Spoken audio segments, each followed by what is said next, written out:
Welcome to Sonic Discovery. I am your host, David Correa, and on this episode, I'm going to be talking about new releases from Out Boy, TuneYards, and shopping. Welcome, guys, to another episode. Thank you so much to those that are watching us over on YouTube and giving us a listen on SoundCloud. Before we get into the reviews for this episode, I do want to go over my scale, my grading scale.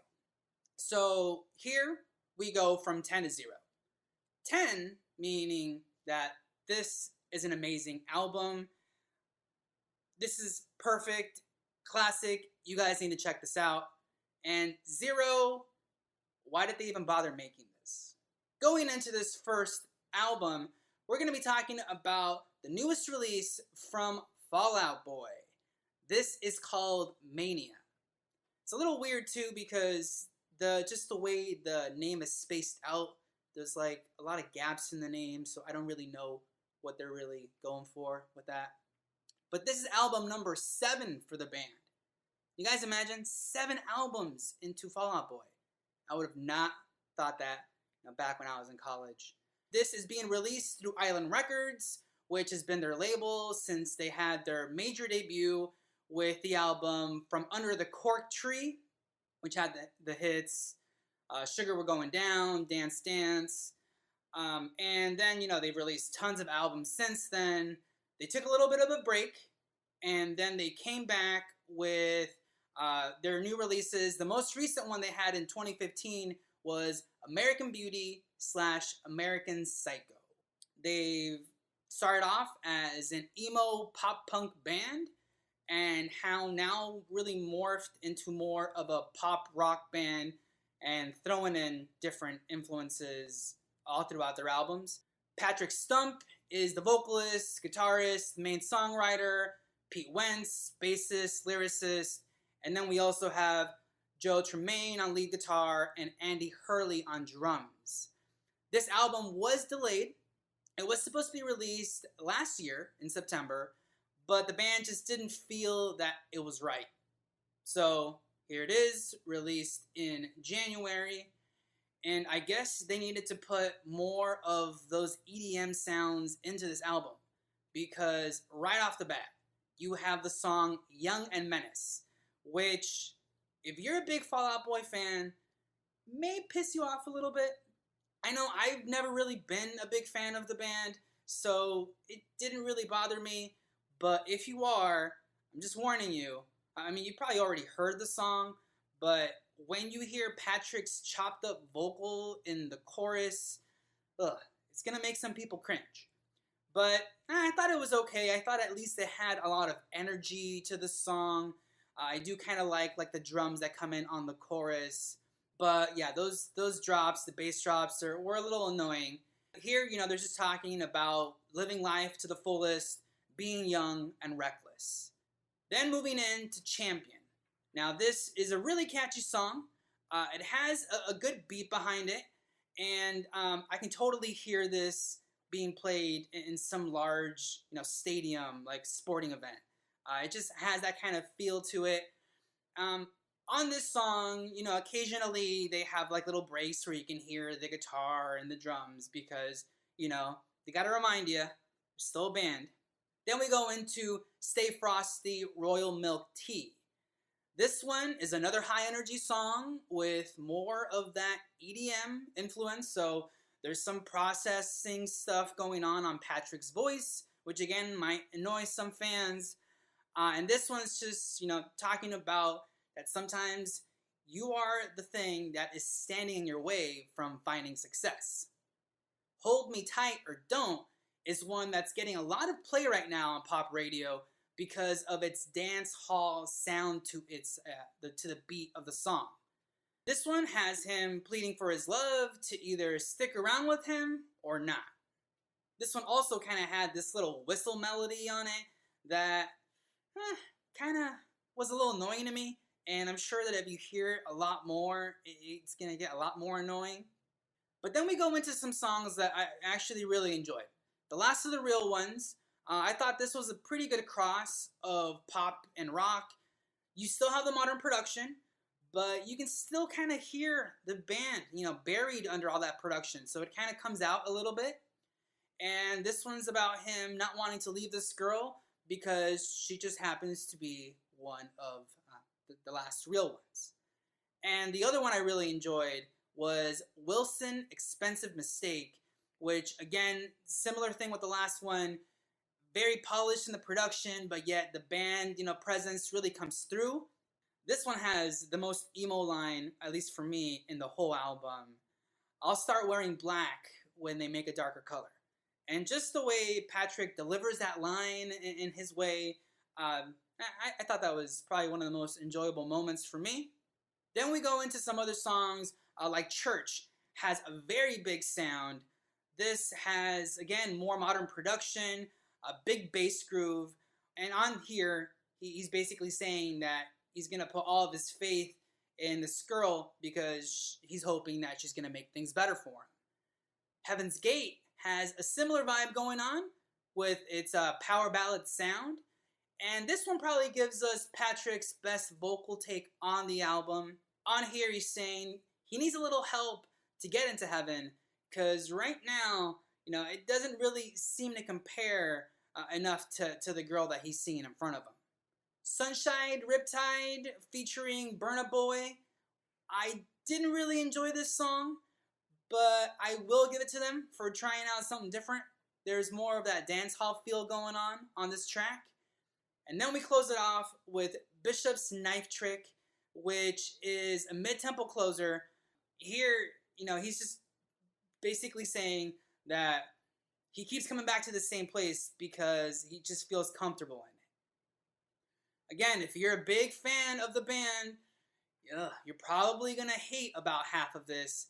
And, the more I listen to it, usually with an album, the more I listen to it, the more I grow and I start liking it. But this one almost had like the reverse effect for me. The more I heard it, the more I listened to all the over-processed stuff in it. And it really kind of started weighing it down on me. So it eventually ends up at a score of a 5.5 out of 10. So about half of it was pretty good. You guys will be happy with about half of it. And half of it can get pretty annoying. Well, guys, there you go. That was my take on Mania by Fall Out Boy. Next up for review, we have the fourth album from TuneYards. This is called I Can Feel You Creep Into My Private Life. This is their third release through the label 4AD. And they also released Who Kill and Nicky Knack on this label. Meryl Garbus, she is the main lady behind the band. She's the main songwriter, she does vocals, she plays the ukulele, and also she incorporates these cool loop pedals into the music. I got a chance to see them perform at Amoeba about maybe 2 weeks ago, and oh man, it was tons of fun because you see her putting these loops into effect. Then you have Nate Brenner who does bass, and then you had a drummer on there, and so you kind of have like the whole band presence, but yet with these loops constantly going on, which really makes the song sound so much fuller. Like I mentioned, Nate is part of the band. He's officially a member. He's been a member for a few albums now.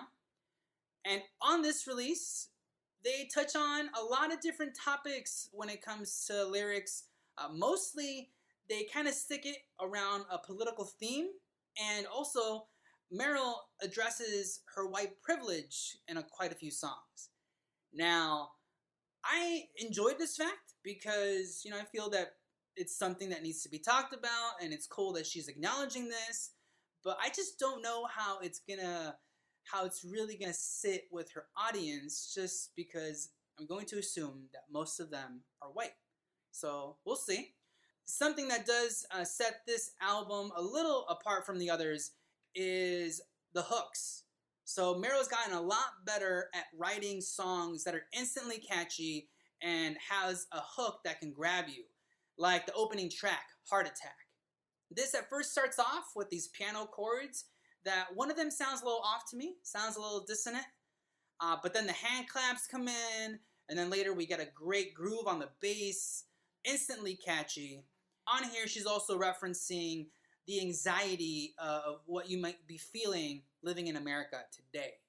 Look at Your Hands is another very up-tempo song with a nice bass groove and a strong vocal melody from Meryl. This one, I believe, could be a little bit about commercialism because she's just stating about the different things that we're holding in our hands. Coast to Coast is a much simpler song.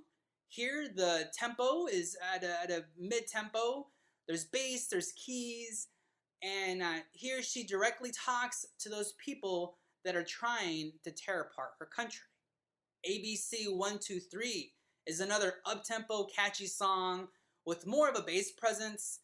On here, she just touches on preparing yourself for whatever bad things may come on the horizon. Home is a track where she really slows it down. It's more rooted on the bass. And I like the melody on here and the airiness of her voice in the chorus. This one, it also kind of touches more on being unsure with the present climate of the time. And Hammer is one that I was really fond of with the harmonies and the layerings going on the chorus. It's really cool just how she's able to loop her voice and then add another voice on top of that and then many more. There's other songs on this album that I thought were pretty good, just not as good as the other ones. Honesty is one that was cool sonically, but this is one of those that kind of starts touching on her white privilege, really diving deep into, what's hidden inside. Because, when you really start digging inside, you start uncovering things about yourself that you may feel a little uncomfortable about. And here she's saying that, she's asking herself, is she a racist? The similar theme goes on songs Colonizer and Now Is Then. And these just didn't really have, anything really compelling musically. They were a little odd to me. So, they just weren't as strong as Honesty. Who Are You is a more low-key song with a greater bass presence and a pretty cool sax solo. And on here, she's questioning her role in the whole world in general. Private Life vocally recalls more of the music that we got on Who Kill. And musically, it's a little challenging. Here she talks about the lack of privacy that we all have. And the album closes off with Free. On this song, the bass, man, it gets pretty loud. If you have a good system, you're going to maybe want to turn it down a bit for this song because it gets a little intense towards the end. To close it out, it had really good songs on it. It had catchy songs, like I mentioned, things that are very catchy that are instantly going to click and stick in your head. But overall, I don't think it was as strong as her other releases. It's still going to get a score of a 7 out of 10 from me, though. I recommend you go check this out and let me know what you guys think on this album. And the last album up for review, we have the third release from the British band Shopping. This is called The Official Body. Now, this band does come from England. Some of the members come from London, others from Glasgow. Their sound is very primarily post-punk with little dashes here and there of new wave. Rachel Aggs is the vocalist and guitarist. Billy Easter plays bass and also contributes vocals. And Andrew Milk also contributes some vocals, but he primarily focuses on drums. This was produced by Edwyn Collins, who is famous for being the lead singer for the band Orange Juice, and also had a solo hit in the 90s with the song A Girl Like You. It was a pretty recognizable song here in the US. If you guys are familiar with the movie Empire Records, I know that it came out on that soundtrack. This has a great vibe all the way throughout. I mentioned earlier that sometimes you listen to an album, and it really changes your perspective. I think the other day, listening to this in the car, it really just kind of like move into it. It made me like it a lot more. It opens up with the song The Hype. This has a really nice bouncy bass, and the guitar work is really great too. I especially love the interplay between the instruments and also between Rachel and Billy. They both take lead on here, and just the way they trade off the vocals is really great. Wild Cherry is one where Rachel is singing lead, and the background vocals and the synths on this track really gave me more of a B-52 vibe. Asking for a Friend has another great guitar line and bouncing bass, and they both contribute different lines, but yet they complement each other so well. And this one has some bongos thrown in too, which I really enjoyed, and we even get a little bongo break. Discover was one of my personal favorites. This one has a darker vibe going on. The bass is now played with a synth, and the guitars are very angular, and it's a mid-tempo. And the vocals here too are kind of spoken. On here they're talking about stop denying your loneliness and really just go out and find yourself. New Values was also another one that gave us a darker tone. And on here they play a little bit more around with the spacing, adding some synths and a cool delay on the guitar. My Dad's a Dancer returns us to the up-tempo urgency of the earlier songs.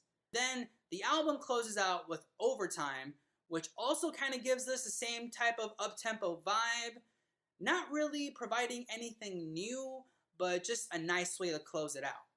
Other songs I do want to mention that I didn't think were as strong, but still worth mentioning, were Suddenly Gone, which has Rachel taking lead, has a nice wiry guitar on here, a fluid bass, and the guitar towards the end does this really cool machine gun effect. Shave Your Head has a nice balance between both vocalists and also nice interplay with the instruments.